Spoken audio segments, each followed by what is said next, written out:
अनि अनुभव आजभोलि के गर्दै हुनुहुन्छ? म आजकल त्यही स्टडिज पछि चाहिँ म 11 जाँदैछु 9 को लागि अनि त्यसको लागि प्रिपरेसन पनि हुँदैछ उता शपिङतिर पनि गइरहेछु त्यही नै। कति बिजी हुनुहुन्छ है तपाईँ? हजुर आजकल व्यस्त नै छु। अनि अहिलेसम्म कतिवटा मुभीमा काम गर्नुभयो? मैले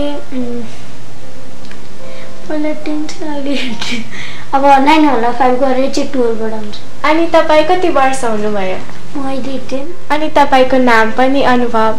अनि तपाईँलाई पहिलो फिल्म खेल्दा चाहिँ कस्तो अनुभव भयो? हामीलाई पनि सुनाउनुहोस् न। म मेरो फर्स्ट मुभी खेल्दा चाहिँ म 4 इयर्सको थिएँ हैन। धेरै रमाइलो पनि भएको थियो, साइड पनि भएको थिएँ म हैन, किनकि that was my first movie.